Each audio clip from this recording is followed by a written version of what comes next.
지난 주일에는 팔복 중에 세 번째 복, 온유한 자는 복이 있나니 그들이 땅을 기업으로 받을 것이며, 이 말씀을 우리가 함께 보았습니다. 온유함에 대하여 크게 두 가지 측면에서 생각해 보았었는데, 먼저는 하나님 앞에서 잘 길들여진 마음과 태도, 이것이 온유라고 했습니다. 소나 말이 사람의 손에 잘 길들여져서 사람이 끄는 대로 순종해서 끌려가는 것처럼, 우리가 하나님 손에 잘 길들여져서 하나님의 인도하심과 주장하심에 온전히 순종하는 것, 그것이 하나님 앞에서 온유인 것입니다. 또 온유는 사람 앞에서 하나님의 주권을 믿음으로 온화하고 부드러운 마음과 태도라고 했습니다. 구약의 예를 몇 가지 같이 보았었는데, 먼저는 다윗의 예를 보았습니다. 다윗은 사울 왕으로부터 오랜 세월 미움받고 쫓김당하고 죽을 뻔한 위기가 여러 번 있었지만, 그럼에도 다윗은 사울 왕을 향해서 한결같이 온유했습니다. 그것은 다윗이 하나님의 주권을 믿었기 때문이죠. 하나님께서 사울을 왕위에서 쫓아내지 아니하시고 이스라엘의 왕으로 여전히 주권 가운데 두고 계신다. 다윗이 이 사실을 믿고 바라보았던 것입니다. 그뿐 아니라 다윗은 자신이 왕이 된 이후에 압살롬이 반역을 해서 왕궁을 떠나 도망을 치던 중에 자신이 부리던 시므이라는 자가 자신을 쫓아오면서 욕을 하고 저주를 한 일이 있었습니다. 그런데 그때 다윗은 그런 시므이를 향해서도 온유한 것을 우리가 보았습니다. 이것도 다윗이 하나님의 주권을 믿었기 때문이죠. 그 사람과 그 사람의 말만 본 것이 아니라 배후에서 모든 것을 하나님이 주관하고 계신다는 것. 그래서 하나님께서 저에게 저렇게 하라 허락하신 일이니 그냥 두어라. 신복 아비새가 흥분해서 저자 목을 당장에 베어 오겠다고 난리를 쳤는데, 다윗이 오히려 그런 아비새를 말렸던 것입니다. 그리고 요셉에 대해서도 우리가 보았습니다. 애굽의 총리가 된 요셉은 과거 자신을 너무나도 괴롭히고 심지어 죽이려고 하고, 그러다가 결국에는 애굽의 노예로 자기를 팔아버렸던 이복 형들에 대해서 지극히 온유했습니다. 아버지 야곱이 세상을 떠나고 형들이 불안해했습니다. 요셉이 혹이라도 마음이 바뀌어져서 우리에게 해라도 입히면 어떡하나, 형들이 참 두려워하고 불안해하고 있을 때 요셉이 이런 형들을 볼 때 너무나도 안타깝게 생각하고 어떻게 해서든지 그 마음을 위로해 주려고, 안심시켜 주려고 얼마나 애를 썼는지 모릅니다.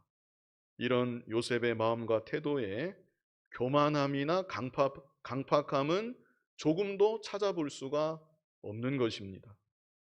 이런 요셉의 온유함도 그가 하나님의 주권을 온전히 믿었기에 가능한 일이었습니다. 이렇게 성경에는 온유한 자의 모습이 많이 나타나 있고, 그리고 팔복의 약속처럼 온유함으로 하나님의 복을 충만히 받은 많은 예들이 또한 성경에 많이 기록되어 있습니다. 그런데 그럼에도 우리 자신을 볼 때 온유한다는 것이 참 쉽지 않은 일인 것 같습니다.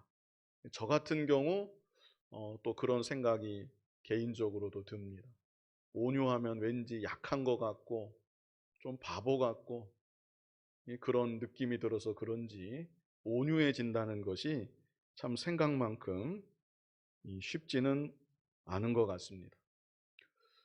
물론 근본적으로는 그 팔복의 단계대로 심령이 가난해져야 되고, 또 참으로 애통하는 자가 되어야 이 온유한 마음 상태가 될 수가 있는 것입니다.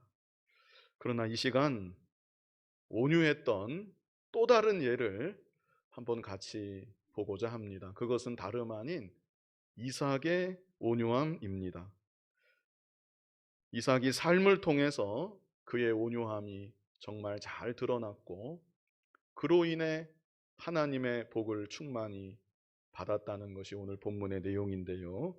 이 시간 본문 말씀을 통해서 온유한 자가 복이 있다는 이 말씀을 다시금 마음에 새기고 실제 우리의 삶 가운데 온유함을 점점 더 이루어갈 수 있는 그런 은혜가 저와 여러분에게 함께하면 좋겠습니다.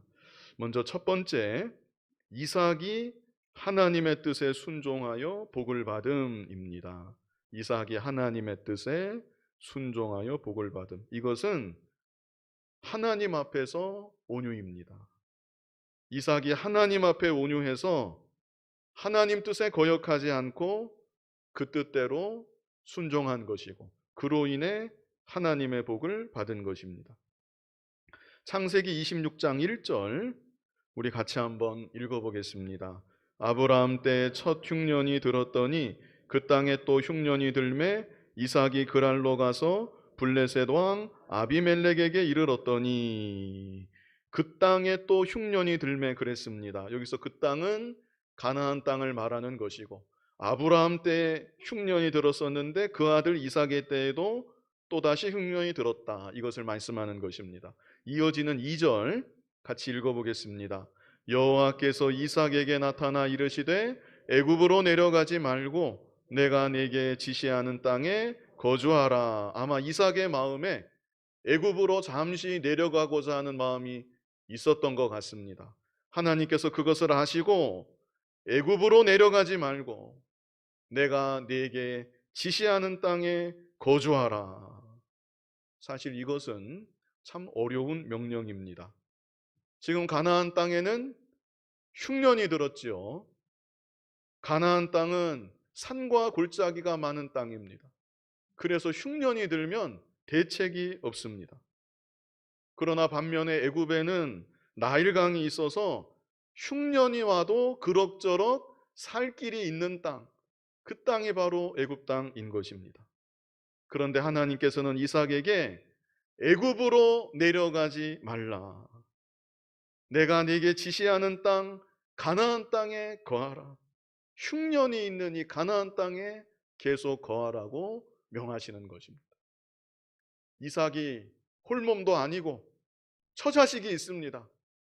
그런데 처자식을 데리고 흉년이 든 가나안 땅에 그냥 가만히 머물러 있는다는 거.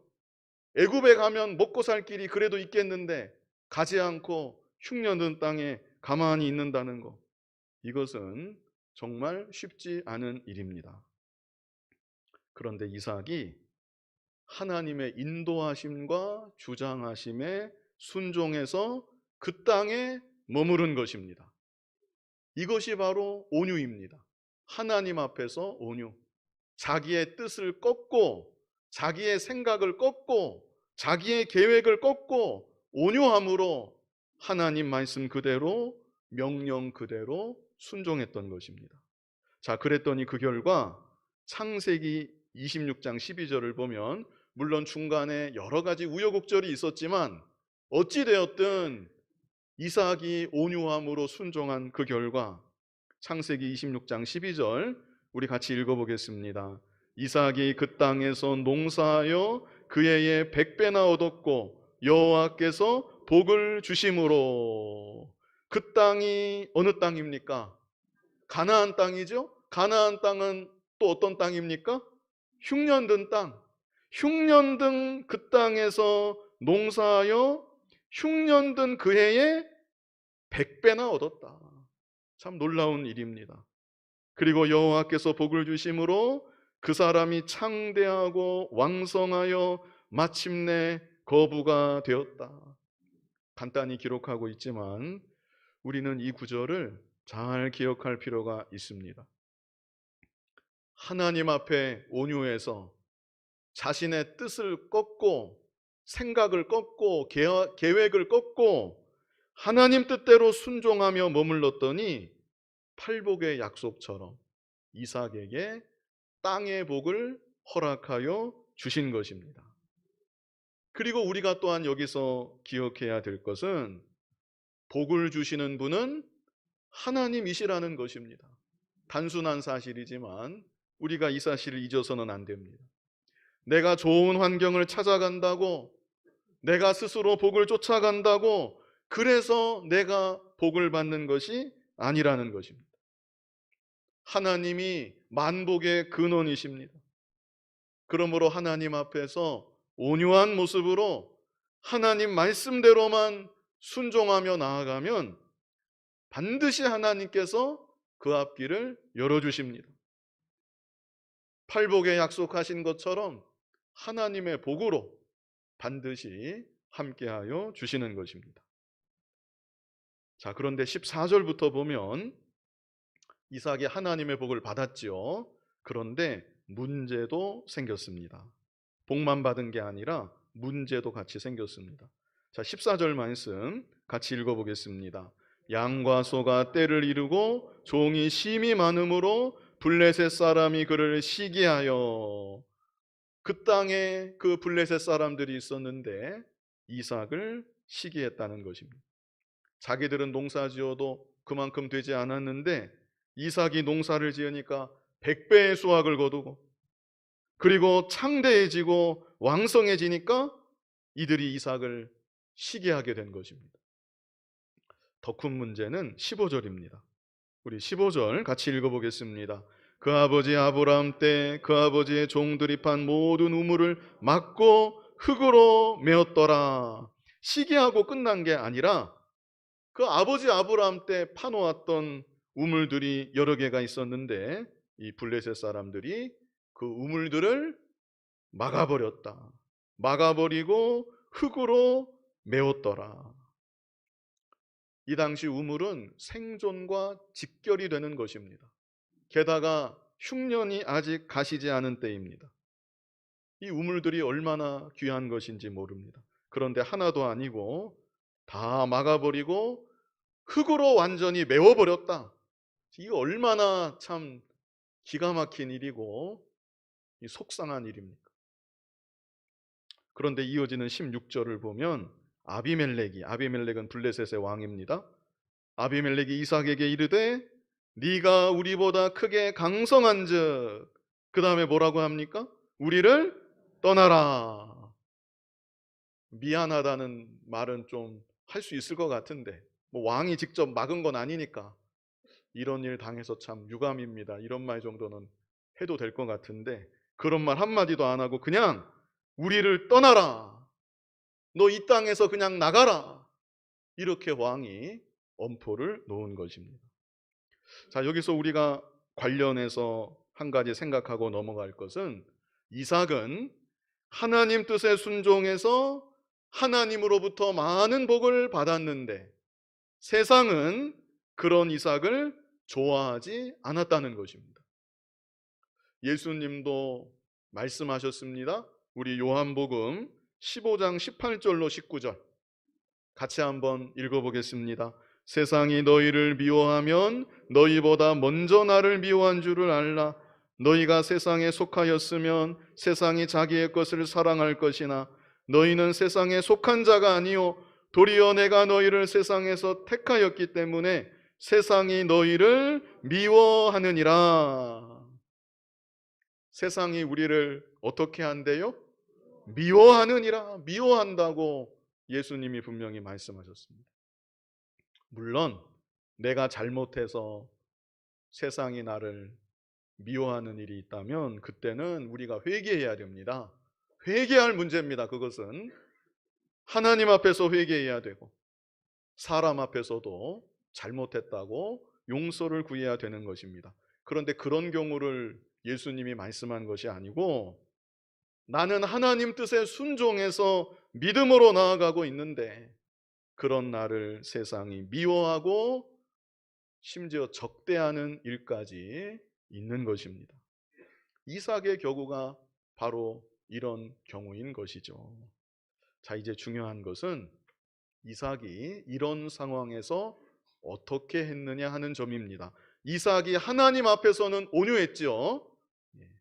자기 뜻, 생각, 계획 다 꺾어놓고 하나님 앞에서 온유해서 하나님 말씀대로 명령대로 그 흉년든 땅에 처자식 데리고 하나님 앞에 온유한 마음으로 순종해서 가나안 땅에 머물렀던 이삭이었습니다. 자, 그렇다면 불신 세상을 향해서는, 이렇게 불의하게 자기를 미워하고 적대하는 이 세상을 향해서는 이삭이 어떤 태도를 취했는가?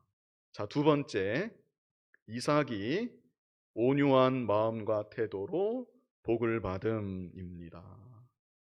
이삭이 온유한 마음과 태도로 복을 받음. 이것은 사람 앞에서 온유했다는 것입니다. 우리 지난주에 본 그대로 이삭이 그렇게 한 것입니다. 사람 앞에서 하나님의 주권을 믿음으로 이삭은 온유한 마음과 태도로 나아갔던 것이고, 그래서 하나님께서 그런 이삭에게 또 다른 복을 주셨다. 이것을 오늘 본문이 우리에게 말씀해 주고 있습니다. 자, 17절, 16절에서 아비멜렉이 떠나라 그랬죠. 그 말에 이삭이 어떻게 했는가? 본문 17절 같이 읽어보겠습니다. 이삭이 그곳을 떠나 그랄 골짜기에 장막을 치고 거기 거류하며. 간단히 여기 말했죠. 떠나라 그랬더니 이삭이 어떻게 했습니까? 그곳을 그냥 떠났습니다. 이삭이 다툼의 자리, 싸움의 자리를 피한 것입니다. 사실 이삭이 생각하면 원통할 만하고 너무나 억울한 일입니다. 그 귀한 우물들 다 막아버리고 흙으로 메워버리고, 이거 얼마나 기가 막힐 노릇입니까? 이삭이 싸울 수도 있습니다. 이삭이 싸운다고 이삭 잘못했다고 뭐라 할 사람 없습니다. 싸울 수도 있는 것입니다. 그리고 이삭에게는 싸울 만한 힘이 있고 실력이 있습니다. 여기 아비멜렉도 16절에 자기 입으로 말했죠. 네가 우리보다 크게 강성한지. 싸울 만한 그런 능력이 되는 것이죠. 그런데 이삭은 싸우지 않고 그냥 그 자리를 피한 것입니다. 이것은 이삭에게 하나님의 주권적 인도하심에 대한 분명한 확신이 있었기 때문입니다. 하나님이 나로 하여금 이곳을 떠나라고 하시는구나. 이삭의 마음에 그런 확신이 분명히 있었다. 그리고 이삭에게는 그런 확신만이 아니라 하나님이 나와 함께 하신다. 내가 이 자리를 떠나도 하나님이 나와 함께 하시기 때문에 하나님이 나의 앞길을 열어주시고 하나님이 나에게 반드시 복을 주신다. 이삭은 이런 확신까지 그 마음에 있었던 것입니다. 왜 그런 확신이 있었을까요? 하나님 뜻에 순종해서 애굽으로 내려가지 않고 흉년든 가나안 땅에 머물렀더니 그 해에 100배나 거두게 하셨던 하나님이셨습니다. 이제는 주변 사람들이 자기를 시기하고, 그래서 이삭이 가만히 있으면 싸울 수밖에 없는, 다툴 수밖에 없는, 싸움도 아마 큰 싸움이 일어날 것 같은 그런 상황입니다. 그럴 때 이삭이 하나님이 나로 하여금 이 자리를 떠나게 하시는구나 깨달았던 것이고, 그렇게 깨달았을 때 조금의 미련도 없이 그 자리를 떠날 수가 있었던 것입니다. 그리고 이삭은 이제 여기 말씀한 대로 그랄 골짜기에 장막을 치고 거기에 거류했다 말씀합니다. 자, 이제 이어지는 18절 같이 한번 읽어보겠습니다. 그 아버지 아브라함 때 팠던 우물들을 다시 팠으니 이는 아브라함이 죽은 후에 블레셋 사람이 그 우물들을 메웠습니다. 이삭이 그 우물들의 이름을 그 아버지가 부르던 이름으로 불렀더라. 자, 여기에 또 다른 교훈이 있는데요. 사실 오늘의 주제하고는 약간 핀트가 벗어나기는 하지만 지나칠 수 없어서 말씀을 드립니다. 여기 18절을 보면 이삭이 우물들을 팠는데 어떤 우물들을 팠는가? 아버지 아브라함 때 팠던 우물들을 이삭이 다시 판 것입니다. 이삭의 유년 시절 아버지 아브라함이 그랄 골짜기에 살면서 우물들을 판 일이 있었습니다. 그런데 아브라함이 죽은 후에 블레셋 사람들이 지금 이삭에게 하는 식으로 그 우물들을 다 메웠던 것입니다. 그런데 이삭이 과거의 기억을 더듬어서 아버지 아브라함이 파놓았던 우물들의 위치를 찾아내고 아버지 아브라함이 팠던 자리를 이삭이 다시 팠다는 것입니다. 그리고 그 우물들의 이름까지도 이삭이 기억해서 아버지 아브라함이 붙였던 이름대로 우물들의 이름을 다시 붙였다고 여기 18절에 말씀하고 있습니다. 자, 이것을 보면 이삭이 아버지 아브라함이 하셨던 일들을 세밀하게 기억하고 있는 것입니다. 그것만이 아니라 아버지를 본받아서 아버지가 걸어갔던 길을 이삭이 잘 따라 걸어갔음을 우리가 충분히 미루어 또한 생각해 볼 수 있습니다. 만약 이삭이 새로운 것을 팠다고 하면 힘이 더 들었을 것이고, 그것만이 아니라 그곳에서 샘을 얻을지 못 얻을지 확신할 수가 없습니다. 그러나 비록 다 메워져 있지만, 물이 있는지 없는지 보이지는 않지만 이곳은 아버지께서 이미 파셨던 자리이다. 내가 이곳을 열심히 파면 이 아래는 반드시 물이 있을 것이다. 이삭은 이런 확신을 가지고 아버지가 팠던 그 자리를 이삭이 다시 팠던 것이고, 이삭은 마침내 물을 얻을 수가 있었던 것입니다. 이삭의 이런 모습은 오늘날 우리에게 중요한 영적 교훈을 주고 있습니다. 세상은 점점 더 새로운 것을 찾고 새로운 것을 추구합니다. 그러나 우리의 믿음의 길, 우리의 신앙은 새로운 것을 찾고 새로운 것을 추구하는 것이 아니라는 것입니다. 우리의 신앙도 기억 속에 메어져 가고 있는, 잊혀져 가고 있는 옛날 믿음의 선조들의 발자취를 찾고 그들이 걸어갔던 길을 이 시대 우리도 그대로 따라가는 것입니다. 이삭이 아버지가 팠던 우물을 다시 파서 샘물을 얻었던 것처럼 오늘날 우리에게 절실한 것도 새로운 것을 찾고 새로운 것을 추구하는 것이 아니라 옛날 선조들의 믿음의 길을 더듬고 기억하고 그 길을 찾아서 그 길을 따라 그대로 걸어가는 것입니다. 그리고 그렇게 할 때 그들이 누렸던 생명수의 은혜를 오늘 이 시대 우리들도 똑같이 누릴 수 있게 되는 것입니다. 우리 신명기 32장 7절 말씀, 우리 여러 번 같이 읽었던 구절인데요. 같이 또 읽어보겠습니다. 옛날을 기억하라, 역대의 연대를 생각하라. 네 아버지에게 물으라, 그가 내게 설명할 것이요 네 어른들에게 물으라, 그들이 내게 말하리로다. 그리고 이어서 에레미야 6장 16절, 이 구절도 잘 알아두시면 좋겠습니다. 여러 번 읽었었는데 이 시간도 같이 읽어보겠습니다. 여호와께서 이와 같이 말씀하시되 너희는 길에 서서 보며 옛적 길 곧 선한 길이 어디인지 알아보고 그리로 가라. 너희 심령이 평강을 얻으리라 하나 그들의 대답이 우리는 그리로 가지 않겠노라 하였으며. 여기 잘 보시면 옛적 길이라는 말이 나오죠. 참 좋은 구절입니다. 옛적 길, 그 다음에 뭐라고 했습니까? 곧 선한 길. 옛적 길이 곧 선한 길이다. 하나님께서 이렇게 말씀해 주셨고, 그리고 그 길이 어떤 길인지 알아보고 그 길로 걸어가라 명령하십니다. 그러면 너희 심령이 평강을 얻으리라. 그러나 이 당시 이스라엘 백성들이 옛적 길 가는 것을 원하지 않았습니다. 그래서 여기 후반절만 다시 보면 너희 심령이 평강을 얻으리라 하나 그들의 대답이 우리는 그리로 가지 않겠노라. 사람들 마음이 비슷비슷합니다.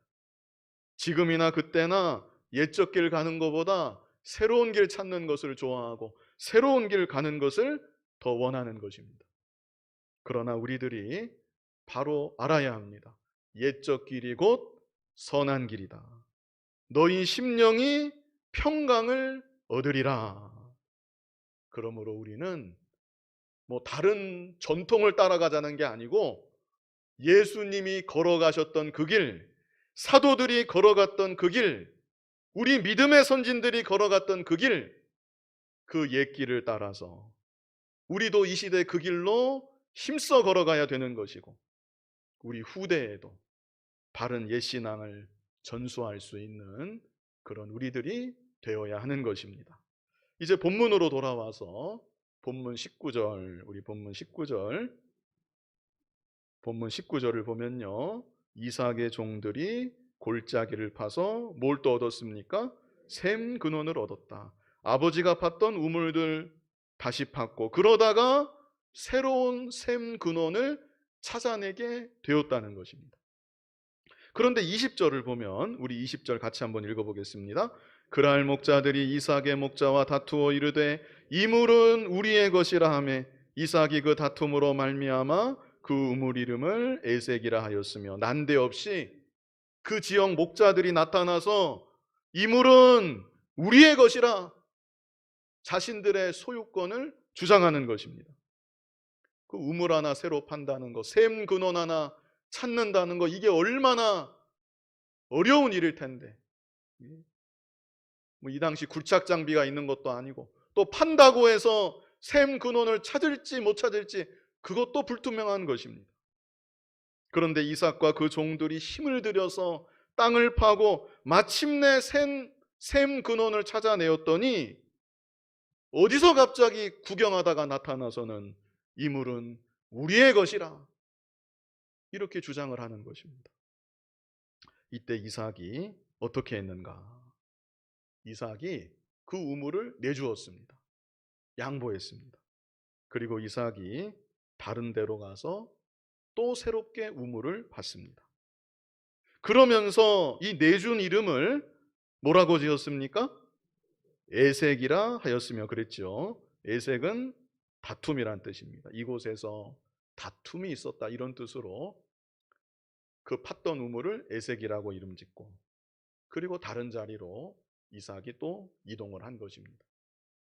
앞에서도 보았지만 이삭은 다툼의 자리, 싸움의 자리를 어찌해서든지 피하는 사람입니다. 이것은 이삭이 유약해서 그런 것이 아닙니다.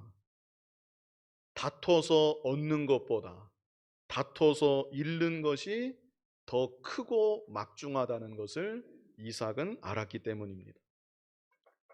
다퉈서 얻는 것은 무엇입니까? 뭐 이미 얻었지만 지키는 것이라고 해야 되겠습니까? 싸우고 다퉈서 뭐 지킬지 안 지킬지 그건 끝까지 가봐야 알지만, 아무튼 지키고자 하는 거, 다퉈서 싸워서 지키고자 하는 거, 그것이 무엇입니까? 그것은 우물이죠. 그러나 그것을 지키기 위해서 무엇을 잃어버리게 되는 것입니까? 자신의 마음의 평화를 잃어버리게 되는 것입니다. 이 불량한 사람들인데 하나 도움도 안 줬으면서 내 것이라고 그냥 말도 안 되게 우기는 이 불량한 사람들, 말이 통할 리가 없습니다. 이 불량한 사람들과 싸워서 이기려고 하면 자신도 역시 불량해져야 되고 자신의 마음도 역시 악해져야 이 불량하고 악한 사람들을 이길 수 있게 되는 것입니다. 자기 신앙에 많은 손해가 나게 되는 것입니다. 그리고 또 무엇을 잃어버리게 되는가? 하나님의 영광을 잃어버리게 되는 것입니다. 하나님의 영광이 이방 세계에서 다 가리워지고 마는 것입니다. 이 세상 사람들은 누가 옳으냐 누가 그르냐 그것은 별로 중요하게 생각하지 않습니다. 하나님의 사람이라는 이삭이 저 불량한 사람들과 함께 엮어서 싸우고 있구나, 다투고 있구나, 그것만 보이는 것이지 다른 것은 잘 보이지 않는 것입니다. 하나님 영광이 많이 가리워지고 마는 것입니다. 그러므로 이삭은 얻는 것보다 잃는 것이 더 크고 막중하다, 이렇게 생각했던 것이고, 그리고 이삭에게는 앞에서도 말씀드렸지만 하나님의 주권을 믿는 믿음이 있었습니다. 이런 상황도 하나님이 나에게 허락하신 것이다. 내가 이 자리에서 하나님의 영광을 최고로 생각하고 내가 이 자리에서 믿음으로 나아가면, 온유한 마음으로 나아가면 하나님께서 반드시 나의 앞길을 열어주신다. 이런 믿음이, 이런 확신이 이삭에게 있었던 것입니다. 그래서 이삭은 이 물은 우리 것이라 우기니까 그냥 내주고 다른 데로 가서 새롭게 우물을 파는 것입니다. 자, 그랬더니 21절, 우리 21절 같이 읽어보겠습니다. 다른 우물을 팠더니 그들이 또 다툼으로 그 이름을 신나라 하였으며, 다른 우물을 팠더니 그냥 이렇게 말했지만 다른 우물을 팠더니 다퉜다 그랬죠? 이삭이 다른 우물을 팠는데 거기에서 또 샘 근원을 찾은 것이죠. 이건 참 신기하고 놀라운 일입니다. 이삭이 땅만 파면 그 아래는 샘 근원이 있는 것입니다. 이삭이 자신의 믿음을 위해서, 그리고 하나님의 영광을 위해서 온유한 마음과 태도로 나아가니까 하나님께서 복을 주셔서 이삭이 가는 곳곳마다 샘 근원을 발견할 수 있도록 역사하여 주시고 인도하여 주시는 것입니다. 얼마나 감사한 일입니까? 그런데 이번에도 그들이 또 다툼으로 그랬죠. 또 찾아온 것입니다. 하나 가져갔으면 됐지, 또 찾아와서 자기 것이라고 또 우기는 것입니다. 이번에도 이삭이 그 우물을 내줬습니다. 내주면서 그곳 이름을 이번에는 뭐라고 했습니까? 신나라고 했습니다. 이 신나라는 말에는 증오와 강한 반대의 의미가 내포되어 있습니다. 이것은 이삭이 믿음으로 나아갈 때 마귀의 역사도 점점 더 강해졌다, 이것을 보여주고 있는 것입니다. 말하자면 이런 것입니다. 그래, 네가 언제까지 온유하게 나가나 보자. 네가 어디까지 하나님 영광 생각하고 계속 양보하나 보자. 마귀가 이렇게 점점 더 강도를 높여간 것입니다. 그러나 이삭은 하나님의 주권을 끝까지 믿고 믿음으로 계속해서 나아갑니다. 자, 그래서 마지막 22절 우리 같이 한번 읽어보겠습니다. 이삭이 거기서 옮겨 다른 우물을 팠더니 그들이 다투지 아니하였으므로 그 이름을 르호봇이라 하여 이르되, 이제는 여호와께서 우리를 위하여 넓게 하셨으니 이 땅에서 우리가 번성하리로다 하였더라. 아멘. 이삭이 또 자리를 옮겨서 새롭게 우물을 팠지요? 그곳에도 샘 근원을 발견한 것입니다. 참 놀라운 일입니다. 팔 때마다 샘 근원이 있습니다. 그리고 또 중요한 것은 이곳에는 더 이상 아무도 찾아오지 않았다는 것입니다. 그 보는 사람 입장에서는 도대체 언제까지 저렇게 빼앗기기만 할까? 언제까지 저렇게 살아가야 되는가? 아마 이런 생각 해봄직한데, 때가 되니까 하나님께서 울타리를 치셔서 다 막아주시는 것입니다. 더구나 마지막에 얻게 된 이 우물은 앞에 얻었던 에색이나 신나하고는 비교할 수 없는 더 좋은 우물이었다는 것입니다. 그래서 이 우물 이름을 뭐라고 지었습니까? 르호봇이라고 지었습니다. 참 좋은 이름입니다. 르호봇, 넓다, 넉넉하다, 이런 뜻입니다. 만약 이삭이 처음 우물을 만나게 되었을 때 그 자리에서 믿음이고 뭐고 하나님 영광이고 뭐고 이거는 내가 노력해서 얻은 것이니까 무조건 지켜야 되겠다, 진짜 믿음 생각 안 하고 하나님 영광 생각 안 하고 다투고 싸우고 이삭이 만약 그랬다고 하면 그 우물을 지켰는지도 모르겠습니다. 그 우물 하나를 이삭이 자기 것으로 만들었을지도 모릅니다. 그러나 본인의 신앙에 손해이고 마음에도 상처이고 무엇보다 하나님의 영광을 많이 가리고 말았을 것입니다.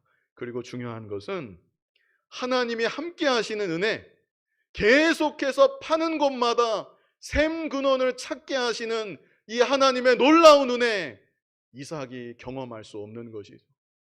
게다가 마지막에는 르호봇의 더 풍성한 은혜, 이삭이 일생토록 이런 은혜는 체험하지 못했을 것입니다. 그러나 이삭이 자신의 믿음을 위해서, 하나님의 영광을 위해서 어찌 보면 바보 같지만 양보하고 하나님 주권을 믿고 믿음으로 나아갈 때 하나님께서는 이삭이 파는 곳마다 샘근원을 만나게 하시고 마침내는 르호봇이라는 더 넓은 장소로, 풍성한 장소로 그와 그의 가정을 인도하여 주셨던 것입니다. 마태복음 5장 5절이 무엇입니까? 온유한 자는 복이 있나니 그들이 땅을 기업으로 받을 것이며. 어떤 자가 복이 있습니까? 온유한 자가 복이 있습니다. 이 세상은 가면 갈수록 험악해져서 정말 그런 생각이 문득문득 들 수 있습니다. 온유하면 손해볼 것 같고, 나만 혼자 온유하게 나아가면 바보처럼 될 것 같고, 그런 생각이 혹 들 수도 있겠는데, 이제도 살아 역사하시는 하나님께서 온유한 자를 결코 버려두지 아니하십니다. 이삭에게 함께하사 르호봇으로 인도하셨던 하나님께서 오늘날도 온유한 마음으로 믿음 지키는 자 반드시 보호하여 주시고 마침내 더 넓고 풍성한 은혜 가운데 인도하여 주시는 것입니다. 이 시간 이삭의 온유한 삶, 이런 제목으로 본문 말씀 보았습니다. 이 세상에는 온유하지 않아도 그런대로 잘 사는 것 같은 사람들이 꽤 있을 수 있습니다. 간혹 하나님 자녀들 가운데도 온유하지 않은데 하나님의 일을 잘하는 것 같은 그런 사람들도 있을 수 있습니다. 그러나 온유하지 않은 마음으로, 온유하지 않은 방법으로 이루어가는 것은 결코 하나님의 나라는 아닐 것입니다. 예수님이 팔복을 통해 분명히 가르쳐 주셨는데 하나님의 나라는 온유함으로 이루어져 가는 나라인 것입니다. 온유한 자가 되어서 땅을 기업으로 받고 이 땅에 하나님 나라를 잘 이루어가는 저와 여러분 될 수 있기를 간절히 바랍니다. 거룩하신 아버지 하나님, 우리에게 은혜를 많이 베풀어 주셔서 하늘나라 법도대로 온유한 자로 살아갈 수 있도록 인도하여 주시옵소서. 예수님 이름으로 기도하옵나이다. 아멘.